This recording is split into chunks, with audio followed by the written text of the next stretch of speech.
Students, आज जो हमारा लेक्चर है वो है एरीन्स एंड एरोमेटिसिटी पर। आज हम नया स्टार्ट कर रहे हैं और वो टॉपिक होगा हमारा एरीन्स एंड एरोमेटिसिटी। इसके अंदर जो हम लेंगे उसमें आएगा सबसे पहले एरीन्स किसको कहते हैं, उसके बाद में बेंजीन डेरिवेटिव नोमेनक्लेचर, फिर बेंजीन की स्ट्रक्चर, एरोमेटिसिटी, उसके बाद में बेंजीन को बनाने के मेथड, फिर केमिकल रिएक्शन। उसके बाद में इसमें जो हम लेंगे उसमें जो एरीन्स हैं उसके कुछ एग्ज़ाम्पल और उनको बनाने की विधियाँ, ये सारा कुछ हमारे इस चैप्टर के अंदर आएगा। तो हम सबसे पहले स्टार्ट करते हैं इसमें एरीन्स किसको कहते हैं। हाइड्रोकार्बन कंपाउंड में कार्बन और हाइड्रोजन एटम उपस्थित होते हैं। ये हमने पहले पढ़ा था, जो भी हाइड्रोकार्बन है उनके अंदर हाइड्रोजन और कार्बन से बने हुए कंपाउंड आते हैं। और ऐसे हाइड्रोकार्बन जिनमें एलिफेटिक और एरोमेटिक दोनों यूनिट प्रेजेंट होती है उनको एरीन्स कहते हैं। ठीक है, तो सबसे पहले एरीन्स किसको कहते हैं कि ऐसे हाइड्रोकार्बन जिनमें एलिफेटिक और एरोमेटिक दोनों यूनिट उपस्थित होगी उन सबको हम एरीन्स कहते हैं। बेंजीन पेरेंटल एरोमेटिक हाइड्रोकार्बन होता है। अब एरीन्स जो है उनको मेनली 3 पार्ट्स के अंदर डिवाइड किया है। पहला कहलाते हैं मोनोसाइक्लिक एरीन्स, एक चक्रीय एरीन है। दूसरी कहलाती है पॉलीसाइक्लिक आइसोलेटेड एरीन, बहुचक्रीय पृथक एरीन है। और तीसरी है बहुचक्रीय संघनित एरीन है, पॉलीसाइक्लिक कंडेंस्ड एरीन्स। जो फर्स्ट टाइप है मोनोसाइक्लिक एरीन्स की, इसमें मेनली बेंजीन और जो बेंजीन के सजात हैं वो इसमें आते हैं।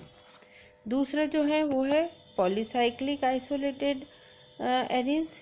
इनके अंदर एक से ज़्यादा बेंजीन रिंग होती है और पर वो दोनों बेंजीन रिंग एक दूसरे से अलग अलग होती है, कि वे एक दूसरे से पृथक होंगी। जैसे एग्जाम्पल बाईफिनाइल, ये यहाँ पर एक से ज़्यादा बेंजीन है पर ये दोनों बेंजीन रिंग से एक दूसरे से नहीं जुड़ी हुई है। तीसरी जो टाइप है वो है पॉलीसाइक्लिक कंडेंस्ड एरीन। इसमें भी बेंजीन रिंग एक से ज़्यादा होती है पर ये दोनों बेंजीन जो रिंग है वो परस्पर फ्यूज्ड होती है, संघनित होती है, वो आपस में दोनों जुड़ी हुई होती हैं। उन जैसे एग्जाम्पल नेफ्थलीन, इसमें देखो दोनों बेंजीन रिंग आपस में जुड़ी हुई है। तो इस तरीके से ये एरीन्स और इसके टाइप्स कि कितनी तरीके की एरीन्स होती हैं उनको हमने यहाँ एग्जाम्पल सहित इसको समझाया। अब हम लेते हैं बेंजीन डेरिवेटिव और उनका नोमेनक्लेचर। इनका नोमेनक्लेचर कैसे किया जाता है कि यदि बेंजीन रिंग में एक प्रतिस्थापी प्रेजेंट होता है तो उस प्रतिस्थापी बेंजीन कहते हैं। अगर एक ही उसमें कोई प्रतिस्थापी होगा तो उसको प्रतिस्थापी बेंजीन कहते हैं और उसको बेंजीन वर्ड से पहले लिखा जाता है और उस प्रतिस्थापी का नाम हम रिंग से पहले लिख देंगे।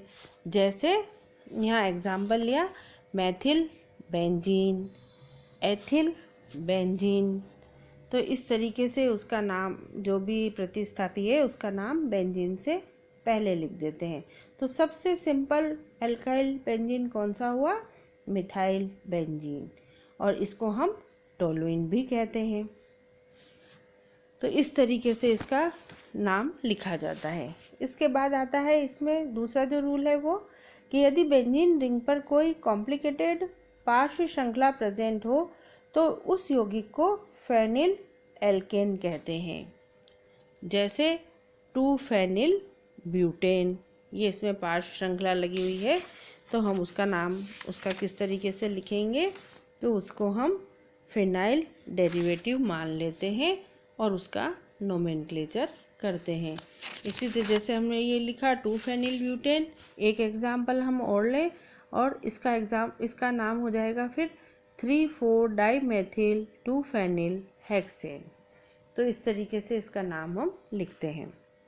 यदि बेंजीन वलय में कोई अन्य क्रियाकारक समूह जुड़ा हुआ हो तो उस समय हम उसकी नेचर को देखते हैं कि उसकी नेचर कैसी है। जैसे कुछ ग्रुप ऐसे होते हैं जिनको हमेशा हम प्रीफिक्स के रूप में लिखते हैं, जैसे फ्लोरो, कहने का मतलब कोई भी हेलो, तो नाइट्रो, नाइट्रोसो, एल्कोक्सी, तो fluorobenzene, chlorobenzene, bromobenzene, iodobenzene, nitrobenzene, nitrosobenzene, इस तरीके से इनको हमेशा हम प्रीफिक्स के रूप में लिखते हैं।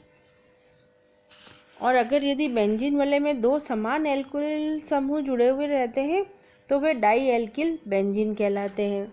अब डाई एल्किल बेंजीन के 2 एल्किल समूह की स्थिति को दर्शाने के लिए इनके नाम से पहले कुछ प्रीफिक्स लिखे जाते हैं। जब 2 समूह परस्पर समीपवर्ती एडजेसेंट, या हम कहें कि पहली और दूसरी पोजीशन पर होते हैं तो उस पोजीशन को ऑर्थो पोजीशन कहा जाता है। अगर पहली और दूसरी पोजीशन, ये ध्यान रखना है आपको, पहली और दूसरी पोजीशन पर है तो वो ऑर्थो कहलाएगी। और 2 समूह परस्पर एकांतर अथवा पहली और तीसरी स्थिति पर हो तो उसको हम मेटा कहते हैं। और यदि वो दोनों आमने सामने हो, या हम कह दें कि 1 और 4 स्थिति पर हो तो उसको पैरा पोजीशन से लिखा जाता है। तो ये आपको ध्यान रखना है कि 1-2 स्थिति ऑर्थो, 1-3 मेटा और 1-4 जो एक दूसरे से बिल्कुल अपोजिट होते हैं तो वो पैरा पोजीशन कहलाती है। तो यदि बेंजीन वलय में 2 भिन्न भिन्न एल्किल समूह जुड़े हुए हों तो उनको हम अंग्रेजी वर्णमाला के क्रम में लिखते हैं। अब हम यहाँ पर एग्जाम्पल लें कि ये है आपका 1,2-डाइमेथिल बेंजीन, तो ये कहलाएगा, क्योंकि 1-2 पोजीशन पर है तो ऑर्थोजाइलिन। इसी तरीके से 1,3-डाइमेथिल बेंजीन, क्योंकि 1 और 3 पोजीशन पर है तो ये कहलाएगा मेटाजाइलिन। और 1,4-डाइमेथिल बेंजीन, क्योंकि ये 1-4 पोजीशन पर है तो ये कहलाएगा पैराजाइलिन। तो इस तरीके से ये ऑर्थो, मेटा और पैरा पोजीशन इनको दी जाती है। इसी तरीके नेक्स्ट 3 समान एल्किल समूह होने पर उनका अंकन इस प्रकार करते हैं कि उन तीनों समूह के अंकों का योग न्यूनतम हो। जैसे हम यहाँ पर एग्जाम्पल लें, हेमीमेलिटीन, तो ये 1,2,3 ट्राईमेथिल बेंजीन, 1,2,4 ट्राईमेथिल बेंजीन, 1,3,5 ट्राईमेथिल बेंजीन। तो ये इस तरीके से इनका नोमेनक्लेचर हम करते हैं। तो ये कुछ एग्जाम्पल यहाँ पर दिए हैं और उससे इनको समझाया है। तो ये आपको कुछ एग्जाम्पल लेके और फिर इनका नोमेनक्लेचर करना होता है। अब इसके अंदर मेन इसके बाद में आता है स्ट्रक्चर ऑफ बेंजीन, कि बेंजीन की स्ट्रक्चर कैसी है, उसको किस तरीके से समझाया गया है। तो इसके लिए कई सारे स्टेप लेने होते हैं और उससे हम बेंजीन के स्ट्रक्चर को समझाते हैं। तो सबसे पहले हम ये लेते हैं बेंजीन का मॉलिक्यूलर फार्मूला, कि इसका मॉलिक्यूलर फार्मूला C6H6 है। ये कई सारे एनालिसिस से ये पता चला कि जो बेंजीन है उसका मॉलिक्यूलर फार्मूला C6H6 है। उसके बाद आता है नेचर ऑफ हाइड्रोकार्बन, कि इसमें ये जो है किसी संतृप्त हाइड्रोकार्बन का सामान्य सूत्र CnH2n+2 होता है, जबकि बेंजीन में संतृप्त हाइड्रोकार्बन C6H14 की अपेक्षा 8 हाइड्रोजन परमाणु कम है, क्योंकि इसका मॉलिक्यूलर फार्मूला क्या आया, C6H6। इसका मतलब ये है कि इस बेंजीन मॉलिक्यूल में अनसैचुरेशन है, कि ये असंतृप्त अणु होगा, क्योंकि इसका जो मॉलिक्यूलर फार्मूला है वो C6H6 है। जबकि अगर ये संतृप्त हाइड्रोकार्बन होता तो उसमें इसका जनरल फार्मूला CnH2n+2 के हिसाब से C6H14 होना चाहिए था, पर है इसका C6H6। उसका मतलब इसके अंदर अनसेचुरेशन प्रेजेंट होगा। अब हम लेते हैं कि अनसेचुरेशन है तो नेचर ऑफ अनसेचुरेशन। तो बेंजीन में के एक अणु में एक संतृप्त हाइड्रोकार्बन से 8 हाइड्रोजन परमाणु इसके अंदर कम है, अर्थात इसमें 4 पाई बंद होने चाहिए। तो उसके हिसाब से इसकी इस तरीके की स्ट्रक्चर आनी चाहिए कि या तो फर्स्ट स्ट्रक्चर हो या सेकंड हो या थर्ड हो, क्योंकि इसके अंदर 4 पाई बंद इसके अंदर उपस्थित होंगे, तब इसकी स्ट्रक्चर इस तरीके की बननी चाहिए। पर अगर इसमें इस तरीके की स्ट्रक्चर होती तो उसके अंदर फिर ये वाले कुछ ऐसे करैक्टर हैं जो होने चाहिए अनसेचुरेशन के लिए, कि ये ऊपर वाले जो पहला, दूसरा और तीसरा स्ट्रक्चर है उसके वो स्ट्रक्चर अगर इसके अंदर होगी तो ये ब्रोमीन जल और क्षारीय KMnO4 का रंग को रंगहीन कर देता, या फिर हैलोजन अम्ल तथा हाइपोहेलस अम्लों के साथ ये एडिशन प्रोडक्ट बनाता। इसमें हाइड्रोजन अथवा ओजोन के 4 अणु योग करते। ऐसे ये कुछ इसकी इम्पोर्टेंट रिएक्शंस हैं। अगर इसमें ये इस तरीके के तीनों स्ट्रक्चर में से कोई भी एक स्ट्रक्चर होता तो ये 3 रिएक्शन भी ये देते। एक तो ब्रोमीन जल और क्षारीय KMnO4 का रंग को रंगहीन करते, योगात्मक उत्पाद बनाते और ये ओजोन के 4 अणु के साथ में योग करते। पर ऐसा इसके अंदर कोई भी ऐसा कुछ भी नहीं होता, ये वाली कोई रिएक्शन नहीं देते, बल्कि ये ऐसी रिएक्शन देते हैं कि इसमें ब्रोमीन जल और क्षारीय KMnO4 अप्रभावित रहता है। हैलोजन अम्ल और हाइपोहेलस अम्लों के साथ इसकी कोई क्रिया नहीं होती है, और उत्प्रेरक की उपस्थिति में ये हैलोजन के साथ सब्स्टिट्यूशन रिएक्शन देते हैं, न कि ये एडिशन रिएक्शन देते हैं। और उत्प्रेरक की उपस्थिति में हाइड्रोजन अथवा ओजोन के 3 अणुओं का इसके एक अणु में योग होता है। तो ये 3 स्ट्रक्चर के हिसाब से तो ये रिएक्शन नहीं देते हैं, बल्कि जो हमने ये 4 इसकी रिएक्शन ली वो ये फॉलो करते हैं।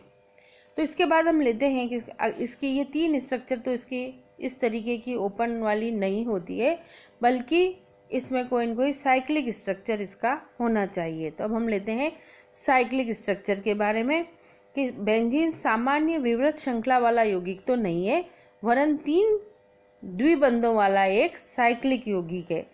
क्योंकि चक्रीय यौगिकों में संतृप्त हाइड्रोकार्बन का सामान्य सूत्र CnH2n होता है, तो उसके हिसाब से ही इसमें C6H6 इसका फॉर्मूला आता है।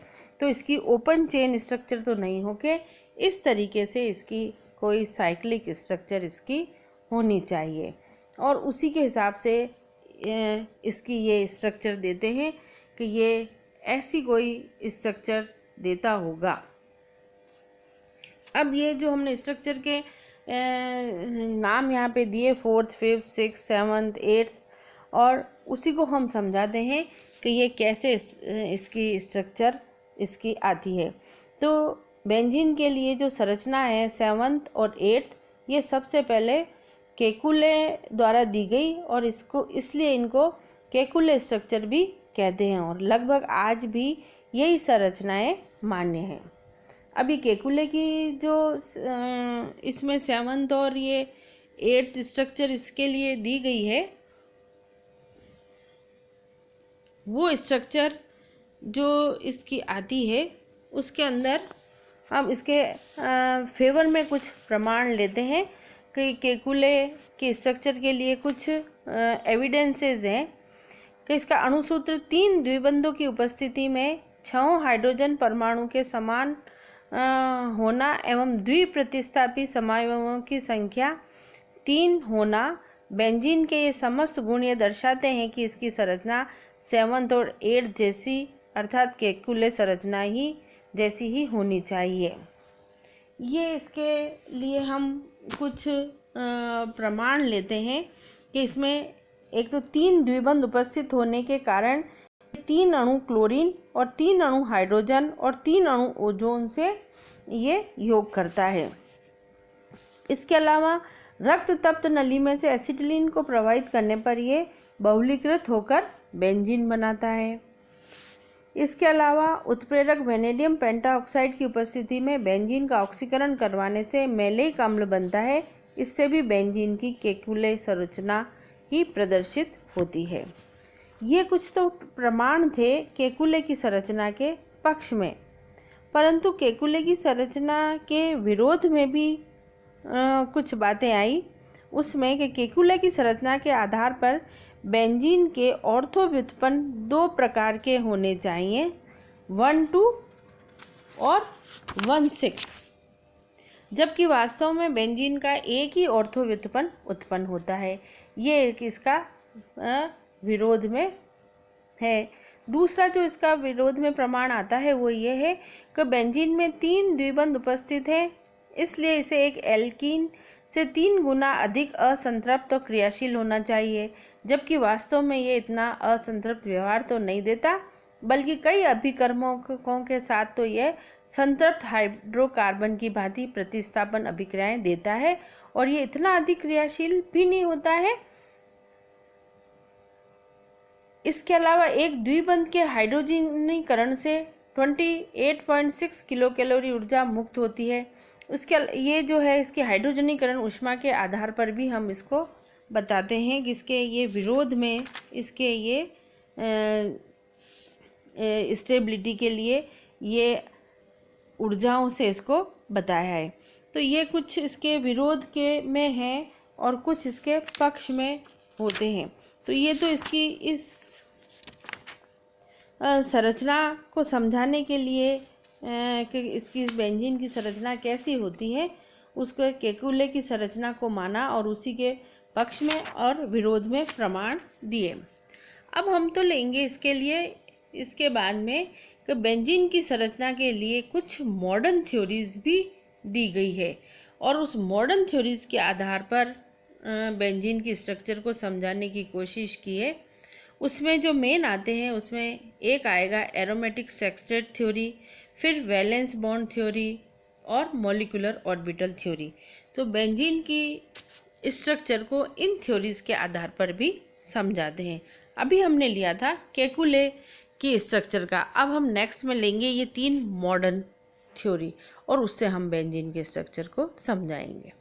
ये हमने एक जब इनिशियल वाला फर्स्ट यूनिट लिया था उसमें भी थोड़ा बहुत कुछ हमने इसका पार्ट लिया था, उसी को हम अब आगे बढ़ाते हैं।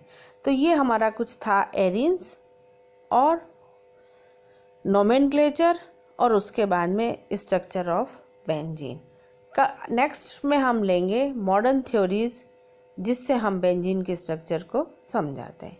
Thank you.